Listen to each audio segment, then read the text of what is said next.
What's going on, guys? Cal here, Jailbreak Central, and today I'm going to be unboxing the brand new 2012 iPod Touch. So let's get into the review. Okay, so moving on to the actual unboxing. Basically what you do is you pull this little orange tab right here that you see me trying to pull at and failing. Basically you just pull that and it reveals, pulls off the seal, which then allows you to open the box itself and reveal the iPod Touch. So now there's another seal at the bottom, but you can just pull that away. Don't worry, it's not connected or anything like that.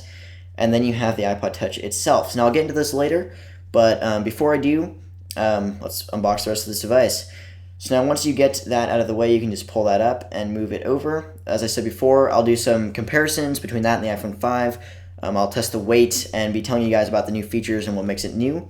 But other than that, moving on with the rest of the unboxing. Once you open that little flap up, it gives you the fingertips, as I like to call them. Basically what they are is it's the basically how to use the device, the very simple basics, what's some new features that you might not know about, as I'll show you later, and then your Apple stickers, which come with pretty much every iOS device.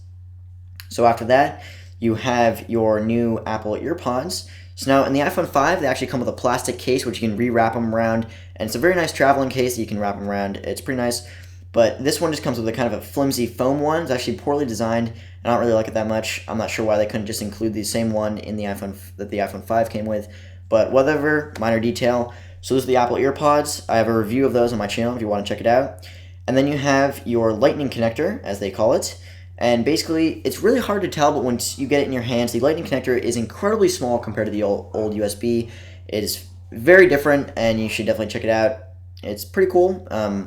Anyway, other than that, this here, I think they call it the Loop. I'm not really sure, but basically what it is an armband that you can connect directly to the iPod Touch, which makes it so that if you're worried about dropping it or anything like that, it basically stops it from that. It's also very nice for camera. If you're a photographer and like to take pictures with your iPod Touch, it has a pretty nice camera. That's also nice for it as well. Now, the first thing you notice when you have the actual iPod Touch itself, is the iPod Touch, is the thinness. It is incredibly thin, even compared to the iPhone 5, which is supposed to be thin.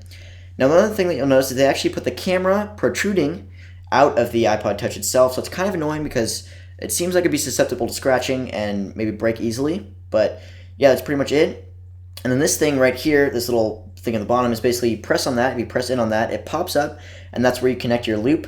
I think that's what they call it. Forgive me if I'm wrong. You can correct me in the comments. But that's basically it, and then secures like that, and it's fairly sturdy. It seems like it could come out a little bit easy, but it's pretty good. It does its job. Now this is the comparison between the iPhone 5. You can see that it is noticeably thinner, and also the speaker, you could see, if you want to rewind that video, sorry I made that a little fast, the speaker is a lot smaller on the iPod Touch, which is kind of funny compared to the amount of music that you use on the iPhone 5 compared to the iPod Touch, because the iPod Touch is actually made for music. So now in terms of usage, the iPhone 5 compared to the iPod Touch feels very similar.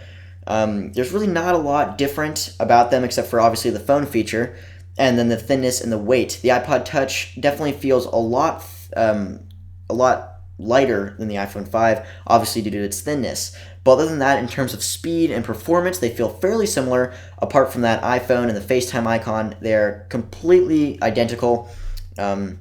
Also, one thing to note is that the home button on the iPhone 5, you actually have to press it in, whereas the iPod Touch 5G actually feels a little bit more responsive, which is kind of interesting. I don't know, just something to note.